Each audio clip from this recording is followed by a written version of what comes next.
नमस्कार दर्शकों, news SKS में आपका एक बार फिर से स्वागत है। आज हम मौजूद हैं ग्राम खीमाखेड़ी में, जो कि मध्य प्रदेश के भोपाल संभाग के ज़िला राजगढ़ के अंतर्गत आने वाला ग्राम खीमाखेड़ी है। यहाँ पर आज संत रामपाल जी महाराज जी के सानिध्य में एक दिवसीय सत्संग समागम संपन्न हुआ है, जिसमें यहाँ पे काफ़ी तादाद में संत रामपाल जी महाराज के अनुयायी एवं आसपास के गांव से भी काफ़ी श्रद्धालु सत्संग सुनने के लिए यहाँ पे आए। जैसा कि आप हमारे पीछे यहाँ देख रहे हो, ये बैनर लगा हुआ है। आए दिन संत रामपाल जी महाराज जी के विषय में बुराइयाँ करते रहते हैं लोग, बताते हैं कि संत रामपाल जी महाराज ब्रह्मा विष्णु महेश को छुड़वाते हैं। यहाँ पे हमें कुछ अलग ही देखने को मिला कि फ्रंट पेज पर यहाँ पे ब्रह्मा विष्णु महेश का बैनर लगा हुआ है, जो कि आप यहाँ पे देख सकते हैं। और हम आगे और भी लेके चलते हैं, आपको और भी जानकारियाँ देंगे और कुछ भाइयों के अनुभव भी लेंगे यहाँ पे जो आए हुए थे सत्संग सुनने के लिए। जैसे कि अब यहाँ पे आप देख रहे हो, बगल में यहाँ पे इंस्टॉल भी लगाया गया था पुस्तकों का, जो कि यहाँ सभी सदग्रंथों के निचोड़ से बनी हुई पुस्तकें हैं, जैसे कि ज्ञान गंगा, कबीर परमेश्वर, जीने की राह। और यहाँ पे कुछ सेवादार भी बैठे हैं जो कि निःशुल्क सेवा दे रहे हैं। यहाँ पे आगे अगर हम देखा जाए तो यहाँ पे निःशुल्क जल सेवा भी लगी हुई है, जहाँ पर जल की सेवा चल रही है और बड़ी ही विनम्रता से सेवा में लगे हुए हैं। यहाँ पे ये जल सेवा में ये भी लगे हुए हैं, जो कि गिलास में पानी डालते हैं और सबको सेवा दे रहे हैं। बाकी आगे की ओर लेके चलते हैं हम आपको, हमारे साथ बने रहे, लोग जुड़ चुके हैं। तो आइए अब उनसे हम रूबरू होते हैं और उनसे जानते हैं यहाँ के बारे में। हाँ सर, नमस्कार। नमस्कार सर, क्या नाम है सर आपका? हरिओम। कहाँ से आए सर आप? सर हम यहीं से हैं, यहीं से निवास करते हैं इसी गांव में। अच्छा जी सर, जैसे कि अभी हमने यहाँ पे प्रोग्राम देखा, तो ये किस उद्देश्य को लेकर रखा गया? ये संत रामपाल जी महाराज का सत्संग कार्यक्रम है। यहाँ पे जनता को जागरूक करने के उद्देश्य से ये प्रोग्राम रखा है भक्तों ने।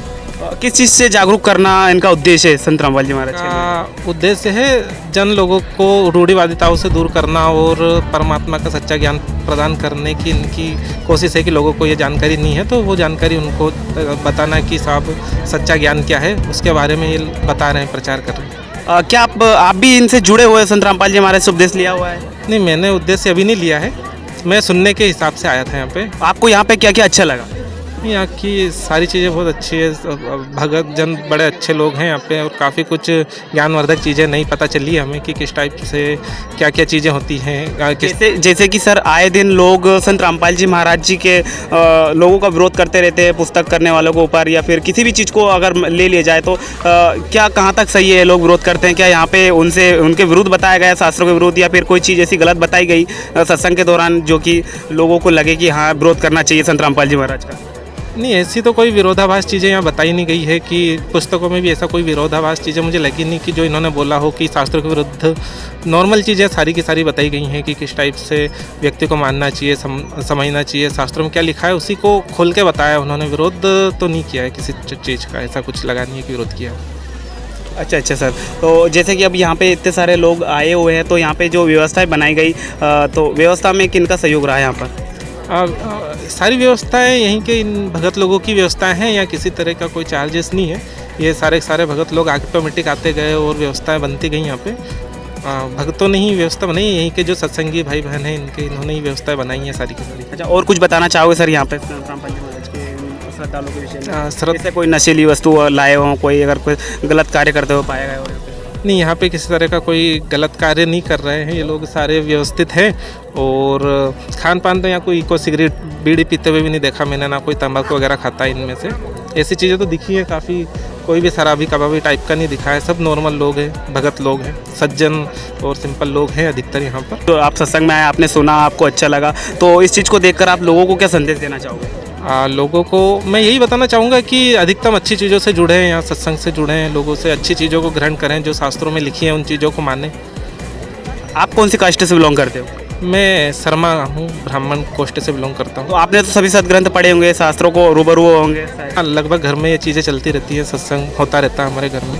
यहाँ पे संत रामपाल जी महाराज ने सत्संग के दौरान कुछ ऐसे प्रमाणित करके कुछ दिखाया जो कि 100% सही रहा? हाँ, यहाँ अधिकतम चीज़ें ऐसी बताई गई हैं संत रामपाल जी के माध्यम से कि गीता में क्या लिखा है, वेदों में क्या लिखा है, ऐसा बताया गया है। हालांकि अपन ने तो पढ़ी नहीं उन चीज़ों को, बाकी हाँ लगभग इन्होंने बताई है चीज़ें कि ऐसा लिखा है और ऐसा लोग कर रहे हैं। दोनों चीज़ें अलग अलग करी गई हैं। आपका क्या मानना है, ऐसे प्रोग्राम होने चाहिए या नहीं होने चाहिए? समाज में ऐसे जो धारणाएँ फैली हुई है, जैसे बहन बेटियों को दहेज के लिए प्रताड़ना दी जाती है और भ्रष्टाचार बहुत ज़्यादा फैला हुआ है, तो इसके माध्यम से कोई समाज में सुधार आएगा? क्या लगता है आपको?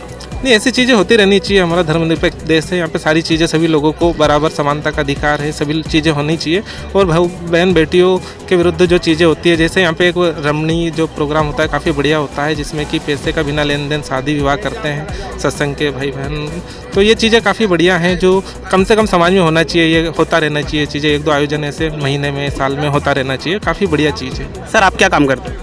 मैं बैंक सेक्टर में हूँ, NBFC कंपनी में जॉब करता हूँ, मैनेजर हूँ मैं।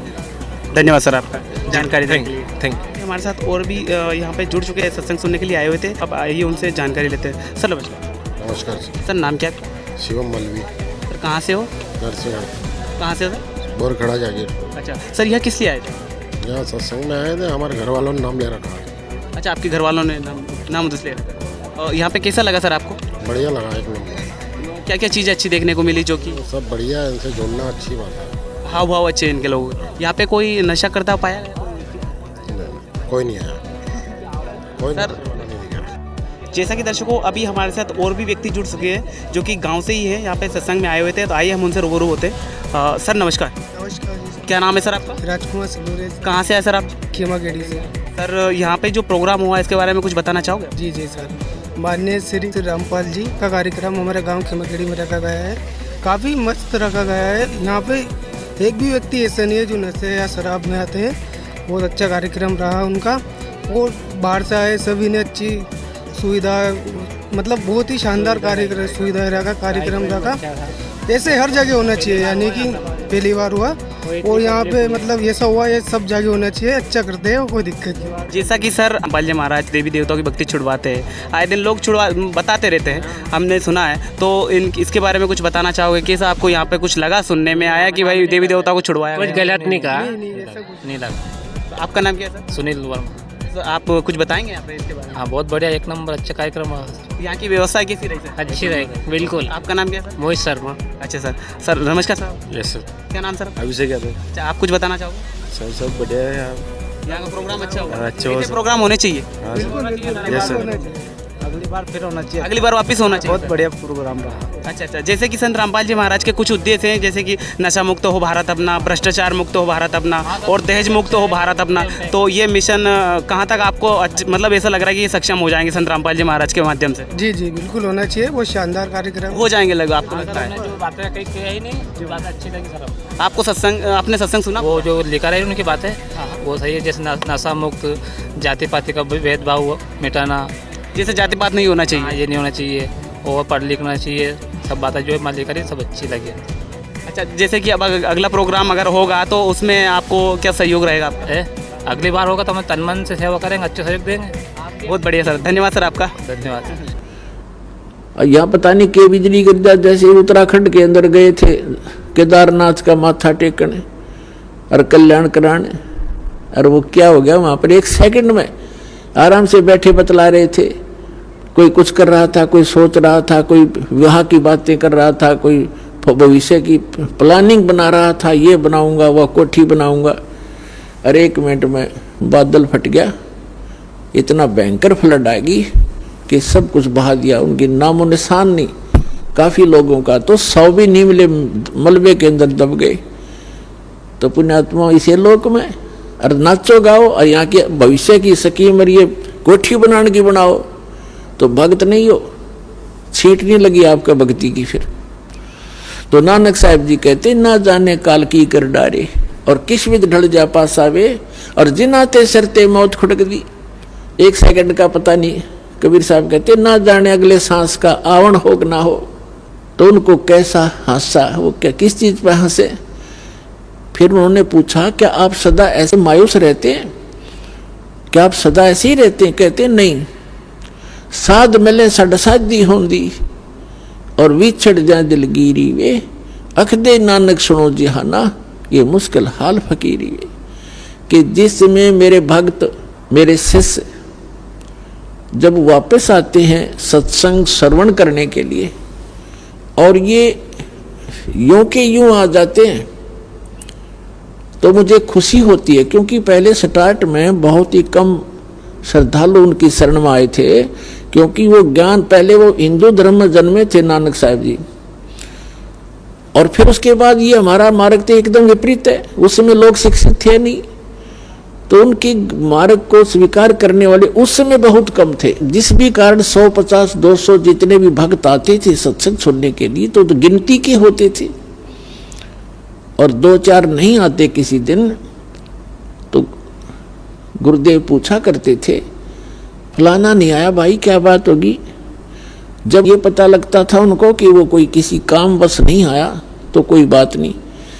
और 1-2 ऐसे भी होते थे जो दूसरे सिरफिरे संत उनके शिष्य उनको गुमराह कर लेते थे, बहका देते थे। तो वो नानक साहब जी कहते हैं कि जब ये सभी भक्त मेरे वापस आते हैं, क्योंकि संसार के अंदर भक्ति करना बड़ा दुर्भर हो गया है। कारण क्या है कि सत्य ज्ञान देने वाला एक और भ्रमित करने वाले करोड़ों की संख्या में। तो वो कहा करते थे कि साध मिलने साढ़ा साधी होंदी और विछड़ जाए दिलगिरी वे। जब ये यहाँ से जाते हैं तब मुझे मायूसी हो जाती है कि कहीं कोई मेरी फसल में कीड़ा ना लग जा। इन भोली आत्माओं को मुश्किल से सिरे चढ़ाया है ये ज्ञान मार्ग दे करके, और ये सिर फिरे पता नहीं कितने नकली पंथ फिरे हैं, और इन भोली आत्माओं को गुमराह ना कर दें। जब ये यूं के यूं आ जाते हैं तब उस दिन मेरी खुशी का कोई ठिकाना नहीं रहता कि इनका कल्याण हो जाएगा। ये भ्रमित नहीं हुए हैं। साध मिले सड़ साधी होंदी, साधी माने खुशी, और विछड़ जाए दिलगिरी वे। जब ये विछड़ जाते हैं तो मेरे दिल में बड़ा दुख होता है। ये बात सताती रहती है कहीं इन बच्चों को कोई गुमराह ना कर दे, इनका जीवन नाश हो जा।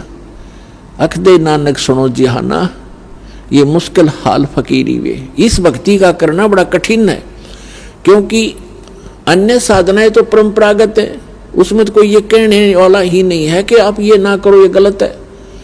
जो कर रहा है वो ठीक है, हाँ बस बिल्कुल बहुत अच्छा, मैं ये करता हूँ, आप क्या करते हो, मैं ये करता हूँ, बस ठीक है, आप भी करो हम भी कर रहे हैं। और इसमें यहाँ कहना पड़ता है कि नहीं ये नहीं करना, ये नहीं करना, ये करना। तो इस प्रकार ये थोड़ा सा कठिन मुश्किल हाल फकीरी वे।